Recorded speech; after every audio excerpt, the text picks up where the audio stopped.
Thanks very much, Shabnam. Good afternoon, everybody. Thank you very much indeed for joining this Greater Manchester COVID briefing, joined today by Sir Richard Lees, who will now take you through the latest data for Greater Manchester. So over to you, Richard.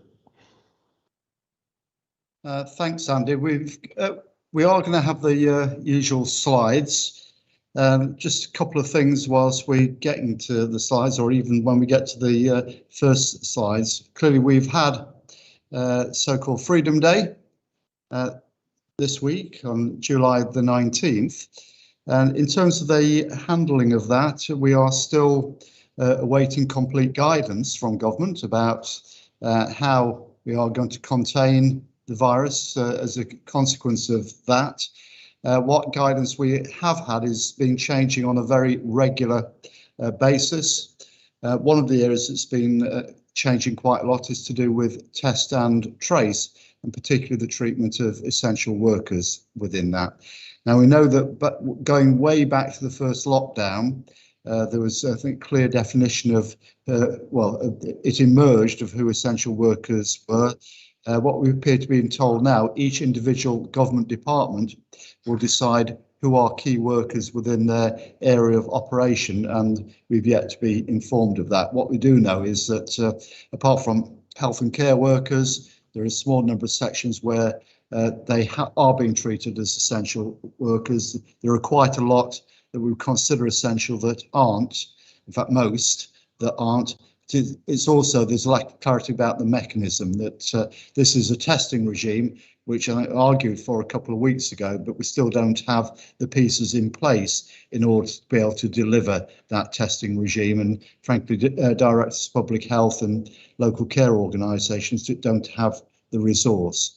Coupled with that is as a result of Freedom Day, Greater Manchester has now lost its enhanced response area status, and that also means we've lost the additional resource that went with that ERA status. So a lot of lack of clarity about where we go in terms of containing the virus. What's fairly clear though for Greater Manchester, that currently we have less resource this week to be able to do that than we did last week. And when you look at the numbers, that ought to be a little bit of a concern. About 2 weeks ago, talked about the numbers levelling off, that the rate at which the number of cases was doubling was slowing down. Well, that would appear to have been just taking a bit of a pause, really, because the numbers have increased in some cases significantly. And the number of cases per 100,000 is, I'm reliably assured, now greater than it was in either the second or the third wave. We can't really compare with the first wave because the testing regime then was very, very different. So we really don't know what the prevalence was then. But these numbers now are higher than they were in either the second or the third wave. This is important for slides we're going to come on to later. If we go to the next slide, this is case rates per 100,000. Again, we are seeing in general an increase there. Bury is an exception in that. Oldham, you see a significant increase. It is still not in general increasing at the same rate as cases overall, but the numbers are creeping up into older age groups. And there are still a fair number of people in those older age groups who have not had a first dose, never mind a second dose of vaccine. So there are quite a lot of people out there who are still at significant risk, and viruses of this sort have a way of finding those people who are at risk. If we go to the next slide, this is the heat map. It shows it by age range. You'll see that in every single district now, that for the 16 to 29-year-old age group, the line is black. In most places, the line beneath that, then 0 to 15s, is also black or very dark. But we're also beginning to see this creep up. And look at Oldham in particular, Wigan in particular, Salford, Rochdale. It is now, that black is beginning to creep into the 30 to 44-year-olds. And if you look, say, Bolton, no, sorry, Oldham, not Bolton. Look at Oldham, even the very top line, the 65 pluses, that line is now beginning to darken. Nowhere near black, but it's certainly going in the wrong direction. If we move on, the numbers overall for care homes are still good, and I think we just released news from from the very first outbreak of the impact of COVID on care homes up and down the country, and no doubt there might be questions about that. I shan't say anything more about that at the moment. As we are, the number of care homes affected is greater, but the number of residents is about the same.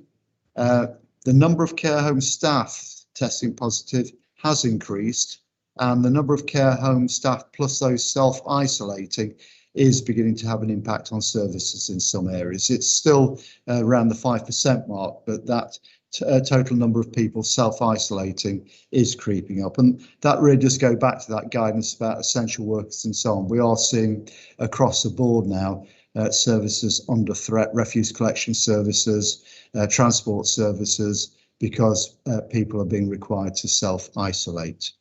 If we move on to the next slide, this is I suppose it's an indicator of what's happening within the health service. If you look at the top two lines, that's weekly admissions to hospitals and weekly inpatient diagnosis for COVID-19, the total figure has gone down 1 over that 2 week period, 1 week period of time. So that has stabilised. Similarly, if you look at patients in intensive care, that's come down quite significantly over the last 7 days. But the number of beds occupied in intensive care has gone up. And this is something we've talked about quite regularly, apart from any additional pressure that COVID brings on not just the hospital sector, but the entirety of our health sector, is simply compounding pressures that already exist in A&E, pressures that exist from urgent care, and pressures that are from the elective recovery programme, where, by the way, we're actually outperforming targets on the elective recovery programme. But COVID, because you have to have isolation within hospitals, is now reaching a point where it will start to have at least a risk of having an impact on that.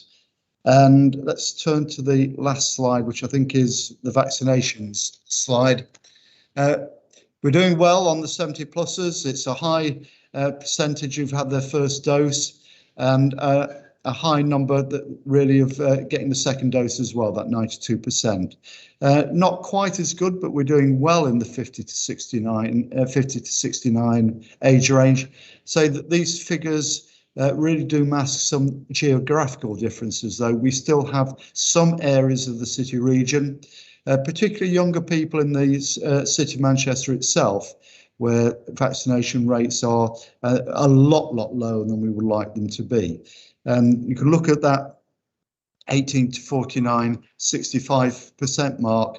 There are some areas where we've not reached 50% yet, and that is a major cause of concern, partly because of the transmission rates that we saw earlier, because it is creeping up, and of course it is leading to lots and lots of people having to self-isolate, and that is beginning to have a large impact on the services we receive. We really continue to urge everybody to get the first dose, and when they've got the first dose, to get the second dose. Government have announced that they are going to be introducing vaccine passports for certain activities. The technicalities of that, I think, is still going to be quite difficult, but we are in a position now that if we've got to try different things to give a reason for our younger population to get themselves vaccinated. If you compare that hospital admission slide with the heat map, it really shows that vaccination is making a real difference. And for our younger population, they're now able to enjoy freedoms that they've not been able to enjoy for a long time. If they want to keep those freedoms, if they don't want to avoid the risk of another lockdown in autumn, winter, then we really would urge all of them to make sure they get double vaccinated. Thanks, Andy. Thanks very much, Richard. And I want to just pick up what you said at the start when you were showing the slide with the latest case data. Obviously, it may have been higher in the first wave, we don't know, but certainly in terms of the reliable figures that we've had over the last year or so, we do now have the highest number of cases in Greater Manchester that we've yet recorded. Other parts of the country are higher still, but nevertheless, these are big numbers. And I draw people's attention to those numbers with regard to the messages we've been given in recent times around the importance of continuing to wear face coverings, particularly in confined spaces and public transport. It is about protecting people who have underlying vulnerabilities, people who are clinically extremely vulnerable. So it's about people, all of us, recognising the need that we all have a role to play in protecting those people and supporting them while they're on public transport. But as Richard just said, it's also about everybody protecting the freedoms that they're now enjoying. So there are plenty of reasons to wear a face covering and continue to do so. And it is, of course, supported by research. There was a major study released in June by the universities of Bristol, Oxford and Copenhagen, a major, by far the biggest study carried out so far, that found that mask wearing has a strong impact on preventing transmission, seeing a reduction in the R number by around 25%. So we would point people to that evidence. And one of the main things I wanted to say today was a huge thank you to people across Greater Manchester for continuing to wear a face covering, as we've been asking people to do. And we really appreciate the efforts that people are making. There is still a high level of compliance on the transport system. It's dropped a little, we think, between last week and this week. It's still highest on the Metrolink system, possibly reflecting the fact that we have decided to require the wearing of face coverings on Metrolink. The latest figure for today is around 65% compliance. Of course, it varies across different times of the day, so it won't always be at that level, but that is what we are seeing, and we've kind of seen around that same figure all week. Still good compliance on our buses, certainly over half of people, if you look across all services. Lower on trains, and we have reminded train operators that we would like to see the messaging continue to be given, strong encouragement to wear face coverings in all journeys. So we are working with our transport operators, but I just wanted to thank people for working with us on this. But obviously, with respect to those case numbers that Richard just showed to us, you can see why we are asking people to listen to the message around continuing to look out for each other, protect the most vulnerable, protect your own freedoms, and continue to wear your face covering on all forms of transport. But of course, it is required to do so on the tram system. Just to pick up on what Richard said about vaccine passports, there's certainly a call from the nighttime economy across Greater Manchester for clarity, early clarity about the guidance that they will need to follow to implement those new requirements in September. I think there's a need for them to be able to know how to put this in place. And it's certainly a call that I've been asked to emphasise today, because I think a lot of people have been a bit surprised by the government's announcement and need to know exactly how they put it into effect. And it's a call on ministers to publish that guidance as soon as possible, similar to the other forms of guidance that Richard was mentioning, because we need to clear up the confusion.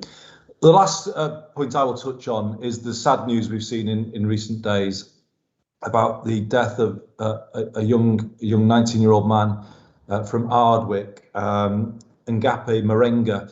who died at Salford Quays. And from the reaction that we've seen in recent days, clearly he was a much loved member of his football team and of the local community. And Richard and I give our condolences to his family and friends. But we just wanted to remind people with this unusually warm weather that we are experiencing in Greater Manchester of the campaign by Greater Manchester Fire and Rescue Service warning people of the dangers of cold water swimming, because even in these temperatures, cold water swimming can present real difficulties for people who are doing it. So we just want to reiterate that message. There's sadly been other tragedies across the country. If people please could go on to the Greater Manchester Fire and Rescue Service website, and they will see the details of that particular campaign. So that is it from us in terms of the opening messages we wanted to give to you. And I'm now going to hand over to Shabnam, who will take us through your questions. Shabnam. Thanks, Andy. Can I ask members of the media to indicate if you've got a question you'd like to ask either Andy or Sir Richard, and you can do that by clicking on the raise hand function. So if you could do that now, and then I can start selecting questions. I'll give you a few seconds to do that.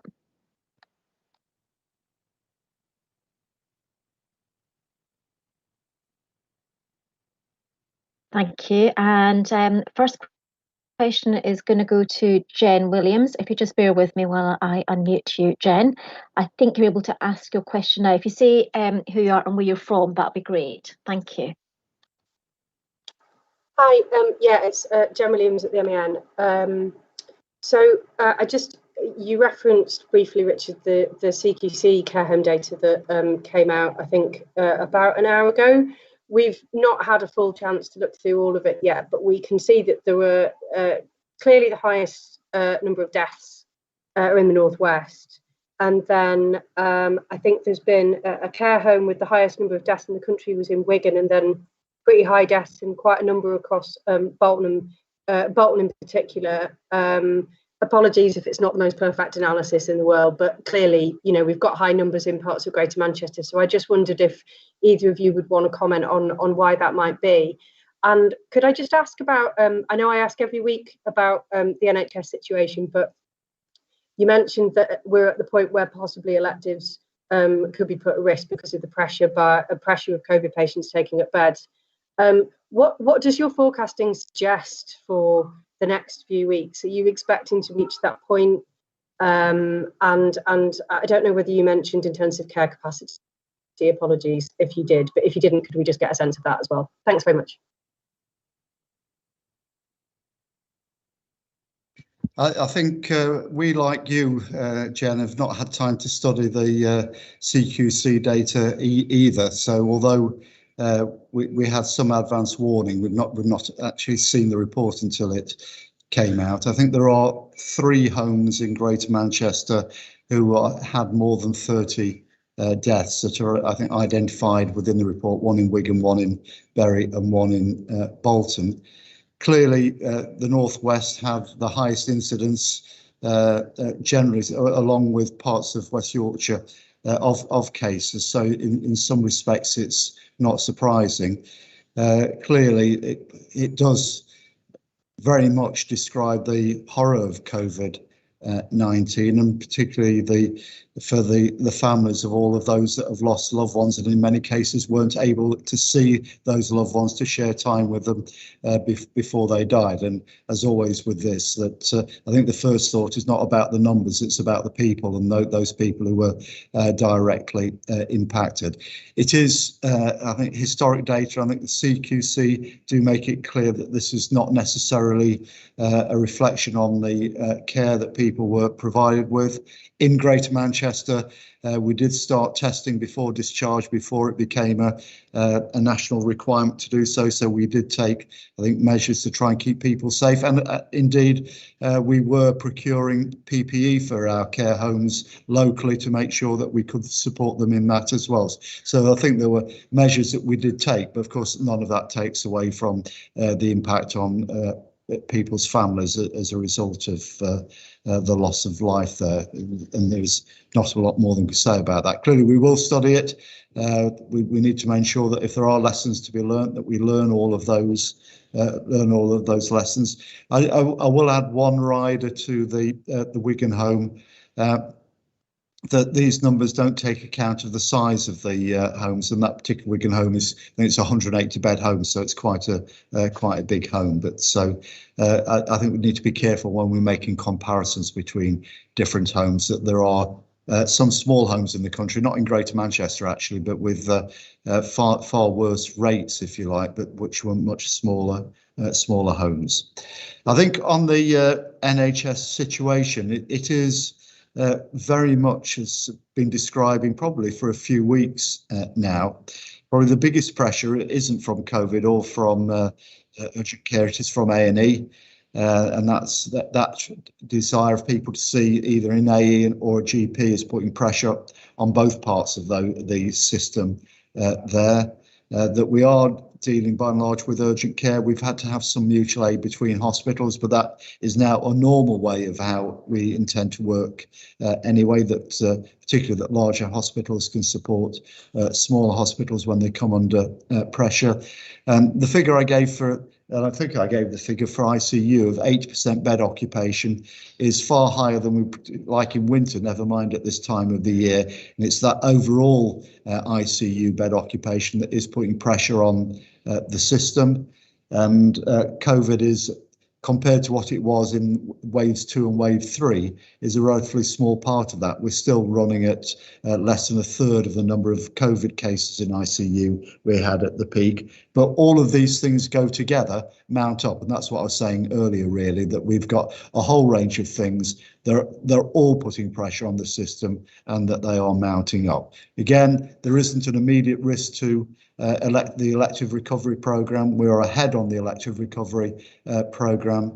I think that there are attempts to forecast where we're going, but it's very, very difficult. And clearly, the acute sector is planning for a number of different scenarios, but all aiming to try and keep the programme going. Thank you, Sir Richard. Andy, did you want to come in on any of that? I don't think so. Chairman Richard gave a very full answer there on both fronts. Thank you. I'm now going to go to Ellie, and I'm going to, first of all, unmute you. And before I let you in, Ellie, could I just ask other media, if you do have a question for either Richard or Andy, please do raise your hands. Please don't be shy. This is your opportunity. Ellie, if you could say where you're from before you ask your question, that'd be great. Thank you.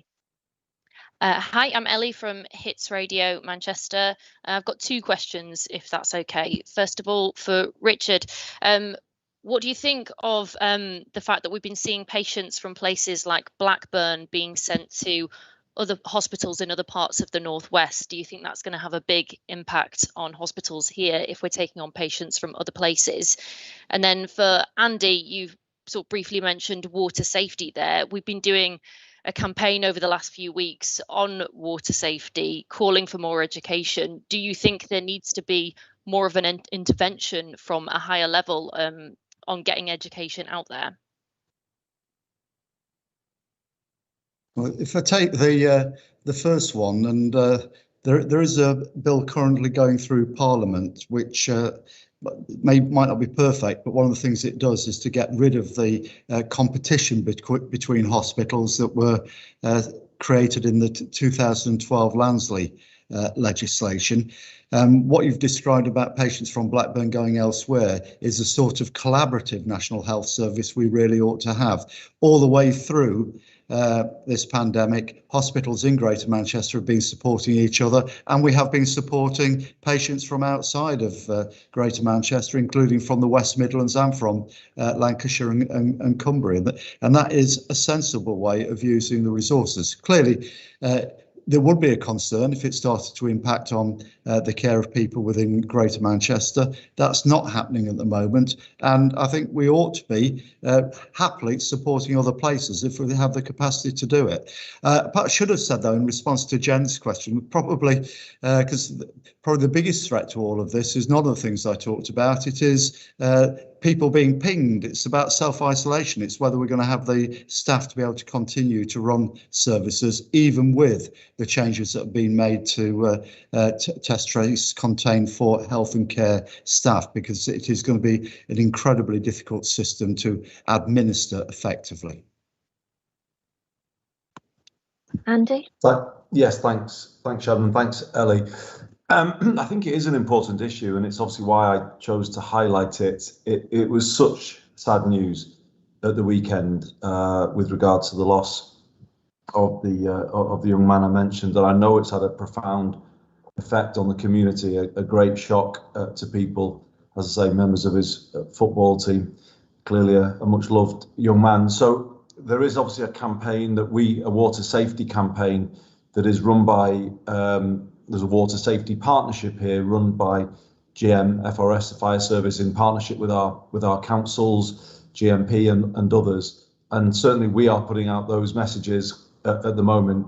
I think it would help if they were reinforced from a national level. We've certainly had call outs for the fire brigade to a range of locations across Greater Manchester. I think there was some swimming up in Dovestones Reservoir, which does present real risks. So it's a genuine concern. You know, we want young people to enjoy this summer and obviously get out and about, but there are things that go too far in putting themselves in danger, and we just wanted to get that message out. But yes, a national water safety campaign, I think at this particular moment in time, given the heat we're experiencing, would be good, and we would certainly want to work with the government on that. Great stuff. Thank you, Andy. I'm now going to go to Kevin Fitzpatrick. I'm just going to unmute you shortly. And can I again ask other media, if they do have questions to ask, please do raise your hands. Otherwise, you're not going to get a chance to ask them. Kevin, if you say where you're from and go ahead and ask your question. Right, so this is Kevin Fitzpatrick, BBC Radio Manchester. Is that coming through, Andy? Congratulations, Kevin. Oh my word. Your digital training is paying off. I've had IT on the phone this morning fixing my computer. What a relief. I said I can't do it 3 times on the trot. So first question would be your reaction to Jen's latest story on the police computer system. Bev said it's frankly unacceptable that a further 5,000 bits of information intelligence which haven't been acted upon have suddenly been discovered. And 2 more, if I can, while I've got you on. The vaccine passports. I know you said that clearly there's concern about it within the hospitality industry. Where do you stand on it as a policy? Do you think this is something that is justified? And what do you think about the impact it will have potentially? And then finally, I'm springing it on you, but 20 mile an hour speeds, I'd be interested to hear from both of you on this, if that's okay. So Richard, in Stockport, they've just supported a motion at the council to increase further 20 mile an hour speed limits right across residential areas. It's been happening in different places, but I just wondered where that fits into the whole campaign to get more people walking and cycling, and whether you think that is a direction of travel that everyone should be going in. So 3 questions.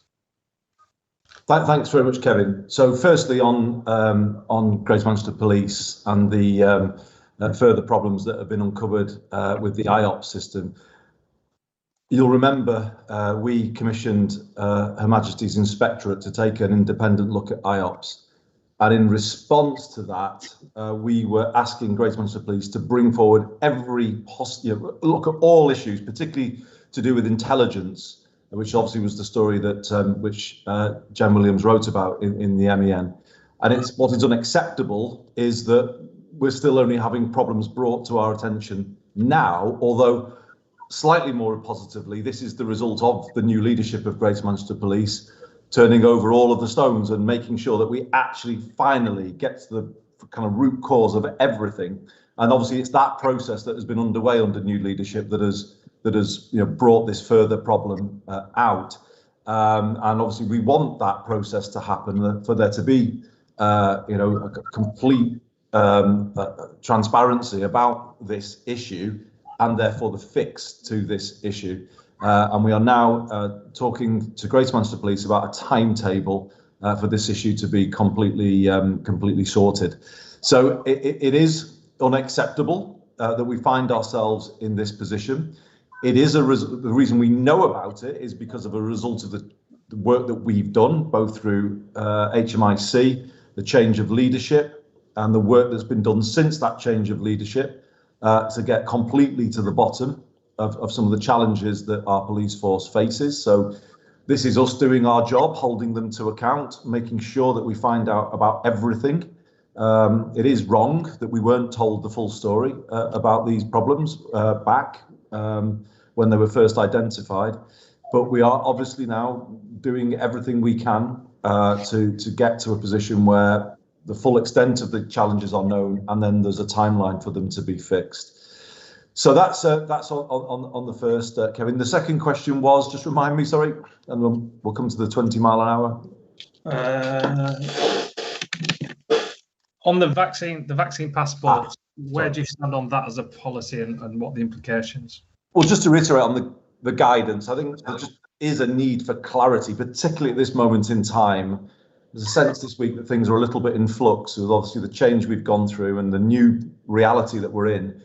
It's really important that the government brings forward clear guidance for people, particularly in the hospitality sector, in terms of what is being asked of them. They are experiencing staff shortages like other sectors, so their ability to implement a new system is obviously restricted, and they need to know well in advance of September what is being asked of them. And I think they're currently saying that they really don't know, and they're struggling, and they need that clarity. In terms of the second point, I'll just reiterate what Richard said before. It can't be the case that if you look at the case numbers that we've got across Greater Manchester, we cannot go into a world where we're saying people have freedoms with no responsibilities whatsoever, no responsibility to wear a mask, no responsibility to distance, or no responsibility to have the vaccine. I mean, all of these things need to be strongly encouraged, or in some instances required, and that's been our position all the way through. So I can see a case for this policy if we are going to continue to contain the virus through the autumn into the winter.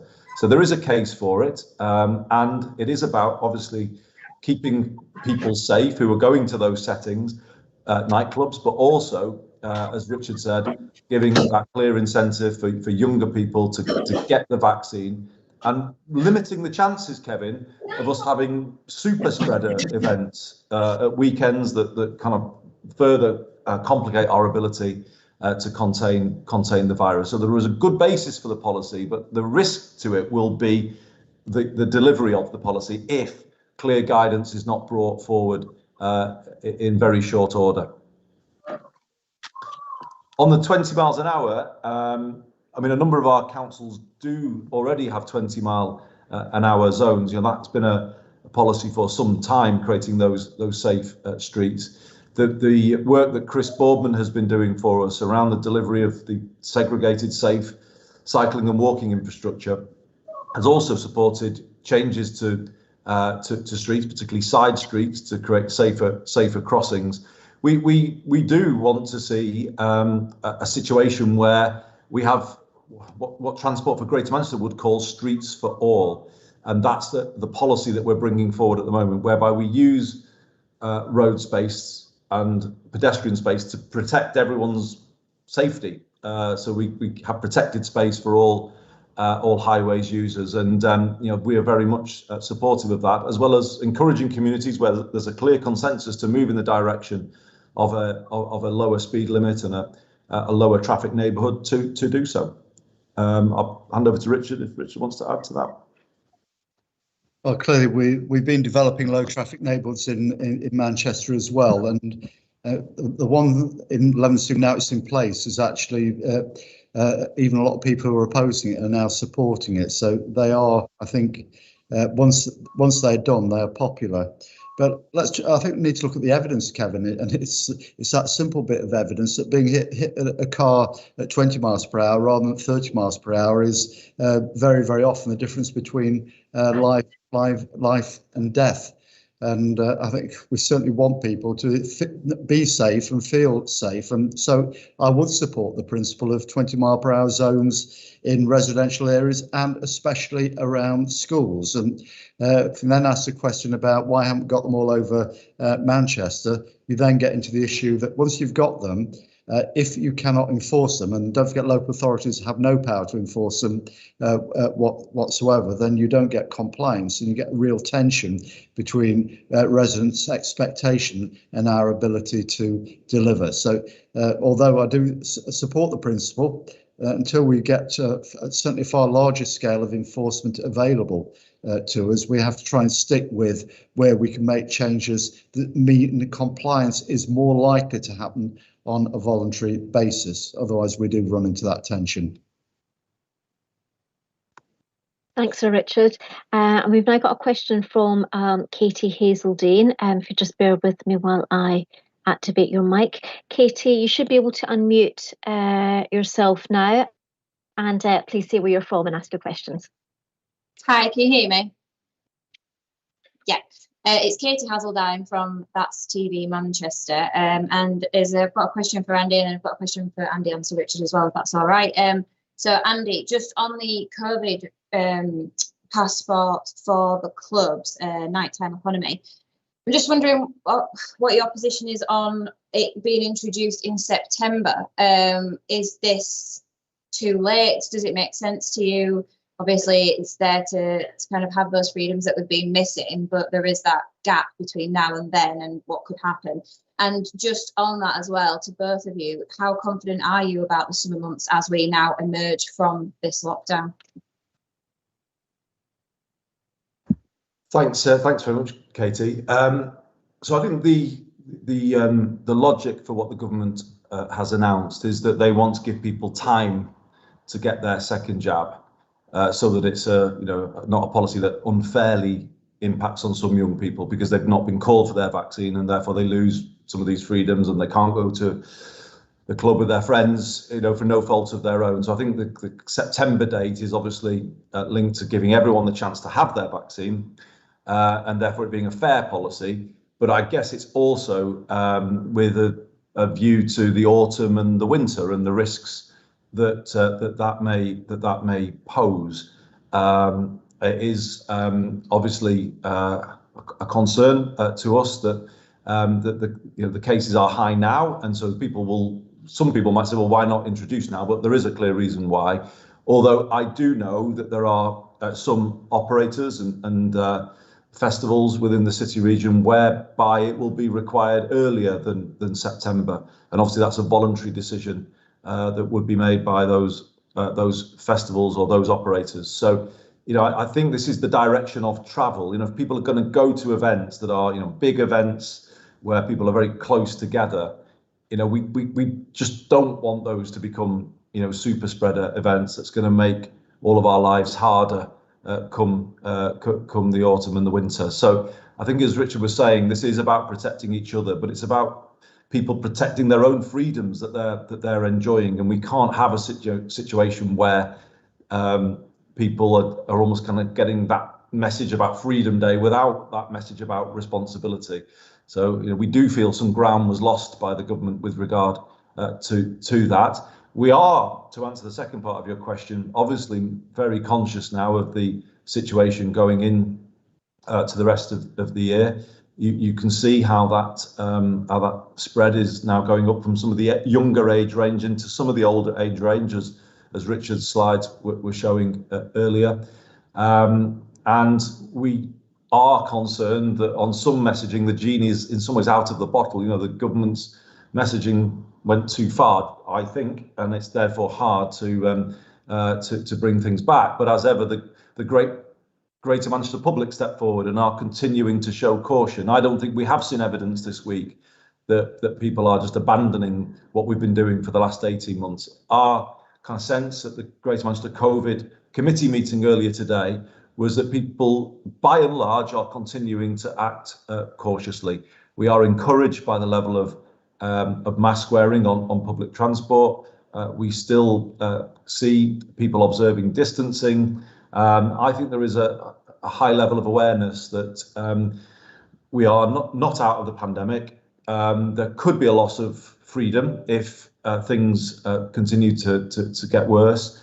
And I think the Greater Manchester Republic are showing that in the way that they are going at the moment. And I just would make a plea to them all to please continue in that vein. Please do look at the figures that we've published today. Obviously, this variant, we've been told today, it could continue right through the rest of this year. There could be continuing cases linked to this variant. Then there is the issue, of course, if there is unlimited transmission, of the risk of another variant coming through. So we will be continuing to ask people to be mindful of the risks.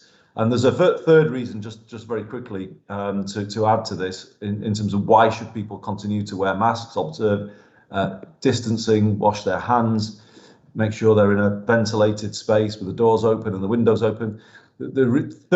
Protecting others, protecting your freedoms and protecting yourself, of course. The third reason is, I think, what Richard's been touching on, the pressure on public services. There is a high degree of pressure on our public services at the moment, not just our hospitals, but our emergency services as well, in terms of operating the 999 system, pressures on our ambulance service, police and fire.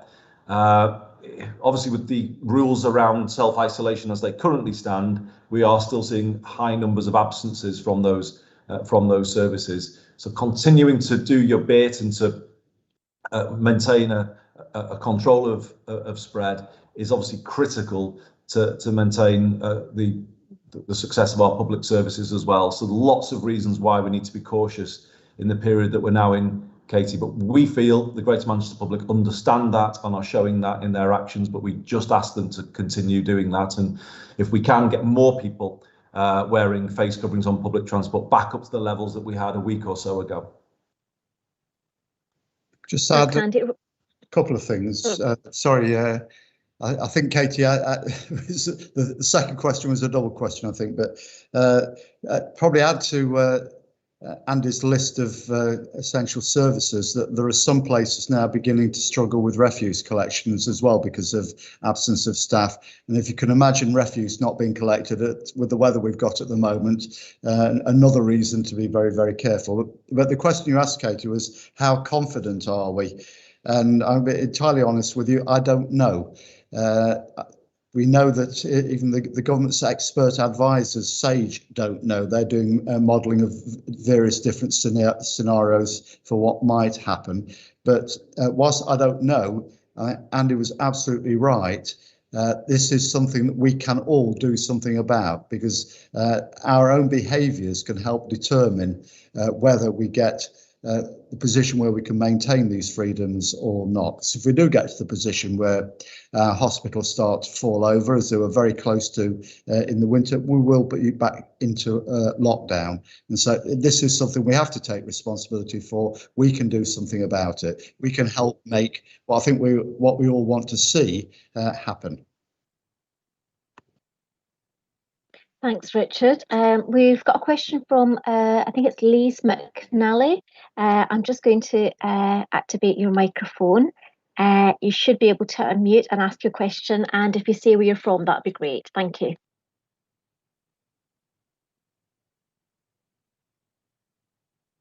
Lise, are you able to activate your microphone? Are you able to unmute? Nope. We'll maybe come back to you, Lise, if you just want to keep trying. But in the meantime, I think Jen wanted to come back in and ask another question. So I'm just going to activate Jen's mic. I think you can go ahead now, Jen. I thought I might as well be greedy because there's some time left. I just wanted to ask about back to the office. It's particularly a question for Richard, but also for Andy as well. I'm told Manchester Council is quite keen on getting people back into the town hall and, well, not the town hall, but, your office buildings. Possibly more so than some other public sector organisations. So I just wanted to, I wondered if you could outline what your thinking is around that. What proportion of staff are you expecting to get back in, when from, that kind of thing? And a similar question, I guess, for Andy for Churchgate House as well, just to sort of gauge what you both are comfortable with and what your staff are comfortable with in terms of working back in the office at the moment. Thanks.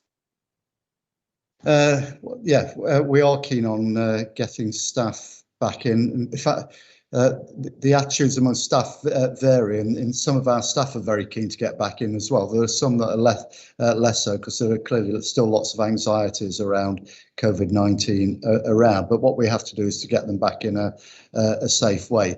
Certainly, what we didn't want was everybody suddenly turning up on Monday morning at 9 o'clock. For the town hall extension. So it's got to be a phased return, bearing in mind that any given time throughout this outbreak, over 50% of our staff have been in their normal place of work anyway. So we're only talking about some of the staff. So we'll continue as we have done, is to make sure we do the risk assessments, make sure we take reasonable measures to keep people safe. But as we do that, then we expect on a phased basis over the next probably a couple of months in reality to have people coming back into work. It's also important for other people's work as well. And these are all part of a wider economy. And what one group of people do in work, it determines whether other people are going to be in work or not, particularly a lot of the industries in our town district and city centre. But it's got to be carefully planned. It's got to be done in a safe way. Yeah, just to follow on from Richard and agree, Jen, we see it very similarly from a GMCA point of view. I think the return that most people expect to see is in September. So that is the point, I think, where most of the office-based organisations, at least in the city centre, are expecting to see a more significant return to work, and are planning for that at the moment. And we certainly expect to see that. To give you, I'm not sure I've got the kind of current figures, but I would say about maybe a fifth to a quarter of staff are currently coming in to Churchgate, maybe not every day, but some days. So there has been a return, but it's not yet a sort of a substantial return. But as I say, we expect to see that in September. Just to say something about transport and how we might give people some reassurance on that front, we have had confirmation from the government of a funding package for Metrolink through to the end of the financial year, which obviously is really helpful from our point of view, because it means that we can continue to run certainly those double trams in the early part of the day and in the evening peak to provide that extra space for distancing. So that funding package is in place, and that is all about managing that safe return back to the city. But as you know, we will continue to require face coverings on Metrolink, and we'll be strongly encouraging across the system, because I think it is about a safe return. That should be our messaging, and I think that was lost with the Freedom Day rhetoric. A safe return should be what we're all about, and I think Richard and City Council colleagues have done a fantastic job working with the hospitality industry. Obviously, we're seeing much more outdoor hospitality now. There's more pedestrianisation in the city. I think people who've been away for a long time are going to come back to a city that looks quite different and actually looks great to my eyes. I think it looks really good at the moment, and there's a sort of raising of standards, if you like, in a number of ways that will also allow for that safe return to the city. So September, I think, is the date where we will see numbers get much more up towards, I would guess, a half of people back in. We do hear that some organisations have decided to permanently drop a floor, not take as much office space. But we also hear from colleagues in the property sector in the city that demand for office space is really strong as well, with interest in relocating to GM. So there's change, but it's not necessarily a change for the worse. It's potentially quite positive as well. So we will definitely be doing more on this as we go through the rest of the summer. That whole notion of a safe return. We had a brief discussion about this on our COVID committee today. This idea of a mix is where most of our councils will come out. Certainly a sort of blended approach. Some people doing some digital, some working from home, and it feels as though that will be the new norm as we come through this.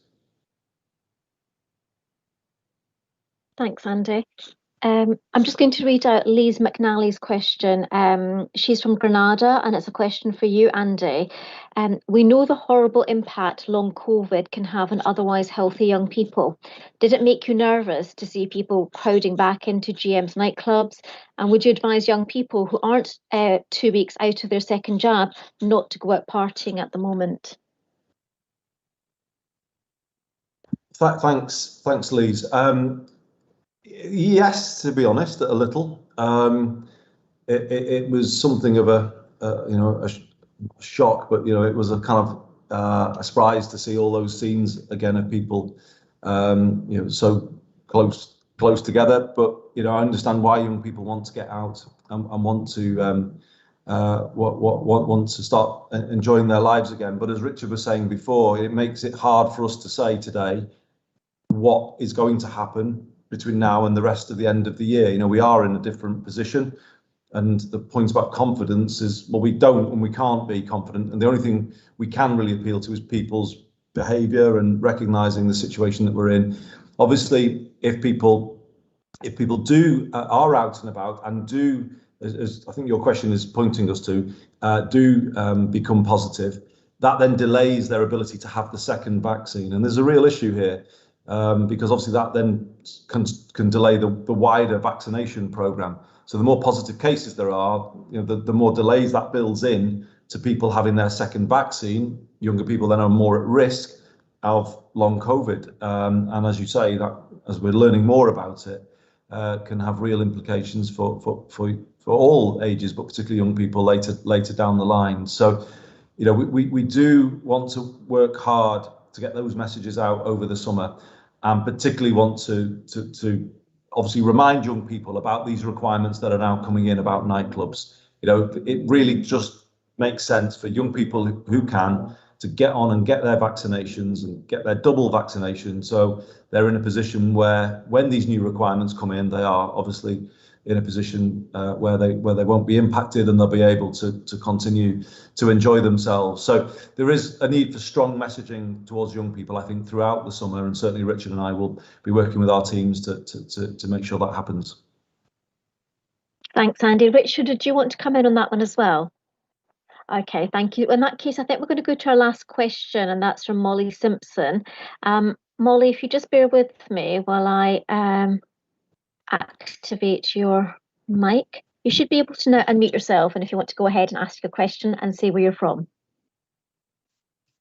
Hi, I'm from the Mail. I wanted to ask about vaccine passports and if we can outline when we could expect these to be put in place, and what powers businesses will have to use these as a requirement for people to enter, so such as hospitality and nightclubs, and certain shops, and what your outlook is for this for people who don't have their vaccination or do not want to be vaccinated.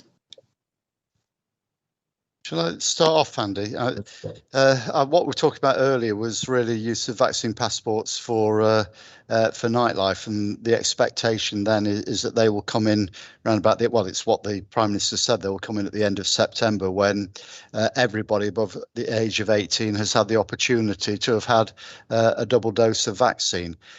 Clearly, from a travel point of view, and people returning from amber countries, they are already effectively in place, in that there is now no need to, apart from France, no need for people to quarantine if they've been double vaccinated. That's effectively a vaccine passport. So I think the use of vaccine passports, which, as I said, I think was a welcome, because we have to do something really to motivate our younger people to get themselves vaccinated. We need to try new things, so I think it's worth trying. But of course, the jury will still be out on whether they succeed. But I would expect that this is going to be a phased introduction in different sectors over the next 2 months.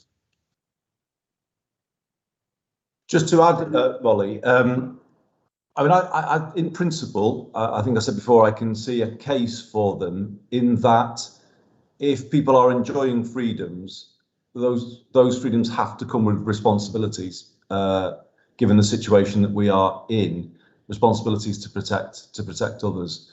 And in that sense, I can see a case for them. What I do think, though, the case is clear with regard to those closely confined spaces where there are large crowds, and the potential in those places for what you might call super spreader events. I think the case gets less clear when you're talking about, as you did, shops or pubs, restaurants, and I think ministers have kind of left that vague at the moment, and I don't think they should. I think there needs to be clarity about this policy, because it will attract a range of views. Some people, I'm sure, will have concerns about it. I think at this stage it should be limited to those large crowds in those confined spaces, and be made very clear the rationale for it and the guidance as to how it is implemented. The risk to this policy is leaving it unclear where it is going and what operators are being required to do. And I think we're in that moment right now where the industry is crying out for that guidance. And it needs to be, that vacuum needs to be filled pretty quickly, I would say, so that we don't get, growing opposition to what could be a fairly sensible approach to managing the risks as we go into the autumn and into the winter. Because particularly if you think about it, we will be seeing the return of universities to the city later in the back end of the summer and into September. So we've learned from last year. People will remember the experience of last year. We obviously want young people to return to university, do it safely as possible. But if you're returning to university and you're double jabbed, you'll be in a much better position, obviously, to enjoy the autumn term. So I kind of cautious in principle welcome, but I do think we not necessarily would want to see. I wouldn't personally anyway want to see this policy go right into all kinds of venues, because I do think that would pose a whole range of challenges. From a logistical point of view, but also in terms of getting people, as Richard was saying before, back to the city and back into support our businesses. Thanks, Andy. I think that's us exhausted all the questions. So if you or Richard have any final last words before we finish. No, I think we're good, Shabnam. Thanks to you for taking us through everything today, and as ever to colleagues in the media for your attendance and for your questions. So thank you, everybody.